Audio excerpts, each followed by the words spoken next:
বিসমিল্লাহির রহমানির রহিম। আবু হুরায়রা রাদিয়াল্লাহু তাআলা আনহু বলেছেন, যে ব্যক্তি কোন মুসলমানের দোষ গোপন রাখবে, মহান আল্লাহ তাআলা দুনিয়া এবং আখিরাতে তার দোষগুণ গোপন রাখবে। এটা সহিহ হাদিসে 2509 বলা আছে।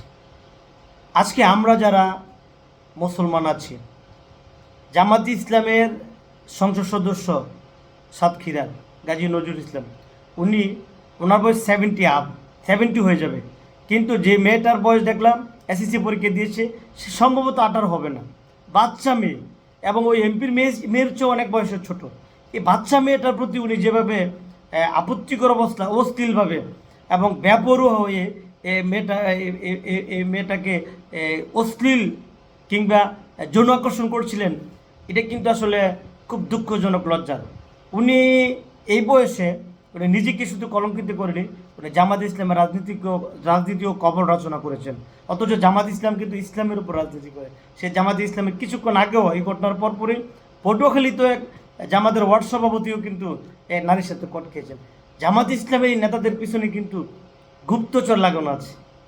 আপনার যে ভালো তাকে বিতর্কিত করায় শয়তানের খুব সূক্ষ্ম প্ল্যান। তা জামাত ইসলামের নেতাকর্মীদের, বিশেষ করে অন্য দলের নেতাকর্মীর চেয়ে জামাতের নেতাকর্মীদের সচেতন হওয়া উচিত।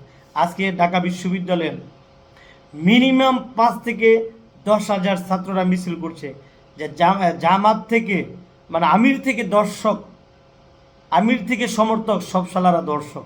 এই যে কথাগুলো বলছে, তাহলে একজন আরেকজনকে মানে শ্লীলতাহানি করা, একজন আরেকজনের প্রতি নোংরামি করা, তীর্যপূর্ণ আচরণ করা। বর্তমানে জামাত ইসলামের রাজনীতি, জামাত ইসলাম যেহেতু ইসলামের উপর ভিত্তি করে রাজনীতি করে, সেহেতু বলছে জামাত ইসলামকে সাবধান হওয়া উচিত। এবং যেই জামাত ইসলামের নেতা সংসদ সদস্য আজকে নারী কেলেঙ্কারিতে, আজকে উনি বলছেন কি, উনি বলছেন এটা আমার দ্বিতীয় স্ত্রী, আবার কখনো বলছেন যে এইবারই প্রথম আমাকে মাফ করে দেওয়া যায় না, শেষবারের মতো মাফ করে দেওয়া যায় না, এবং আর স্ত্রী দাবি করছে দ্বিতীয় স্ত্রী। আলটিমেটলি এখানে কিন্তু ষড়যন্ত্র আছে, আমি আপনাকে গ্যারান্টি দিয়ে বলছি। জামাত ইসলামের এই নেতাটা হয়তো সহজ সরল এবং অনেক কিছু বোঝে না, নারীর প্রতি হয়তো ওনার একটা আগ্রহ আছে আলাদা। এই সুযোগে শত্রুপক্ষ কিন্তু শুধুমাত্র জামাত ইসলামকে, মানে এই জামাত ইসলামকে বিতর্কিত করে তৃতীয় রাজনীতির আবির্ভাব করার জন্য কিন্তু কৌশলে এই জামাত ইসলামের এই নেতাটাকে বলদ পেয়েছে, ওনাকে দিয়ে কিন্তু এই কাজটা সাকসেসফুল করেছে। আপনি দেখেন মেয়েটার কিন্তু বিন্দুমাত্র ইন্টারেস্ট নাই, দেখে ছবি দেখে বোঝা যাচ্ছে ভিডিওতে মেয়েটার বিন্দুমাত্র ইন্টারেস্ট নাই, কিন্তু জামাত ইসলামের এই এমপি কিন্তু উনি উনি খুব আবেগে আপ্লুত হয়ে যাচ্ছেন, উনি কিন্তু নিজের প্রতি নিয়ন্ত্রণ হারিয়ে ফেলেছেন। তাহলে ওনাকে কিন্তু আধার হিসেবে দিয়ে আবার তৃতীয় পক্ষ কি কট, মানে তারা ভিডিও করেছে। তাহলে একটা খুব সূক্ষ্ম পরিকল্পিত ষড়যন্ত্রভাবে জামাতের এই নেতাকে ফাঁসানো হয়েছে। ওনারও তো দোষ অবশ্যই আছে। কাজে মনে রাখতে হবে, নারী কিন্তু একটা ভয়ঙ্কর ফাঁদ। নারীর কারণে পৃথিবীতে বহুত বড় বড় বাদশা তার রাজত্ব ছেড়েছে। নারীর কারণে পৃথিবীতে কলঙ্কিত হয় নাই এই বড় বড় রাজা বাদশা, এমন কিন্তু কম আছে।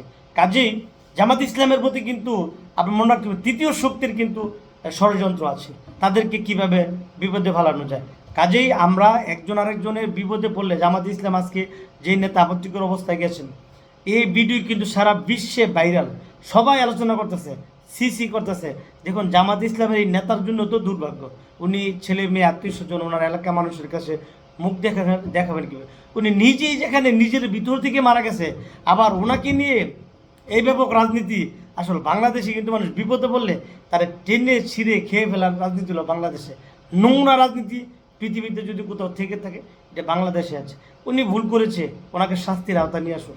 কিন্তু দেখা গেছে কি এই রং সারা জীবন ভরে গল্প বলতেই থাকে।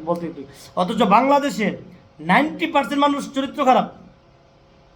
কোন মানুষটা ভালো আমাকে বলেন? খুব কম। হ্যাঁ, অবশ্যই অনেক ভালো মানুষ আছে, আমি স্বীকার করছি। আলহামদুলিল্লাহ, আমরা নিজেরাও যেমন ভালো এবং আমরা কিন্তু ভালো থাকতে চাই, আমরাও ভালো আছি, এমন অনেক ভালো মানুষ আছে।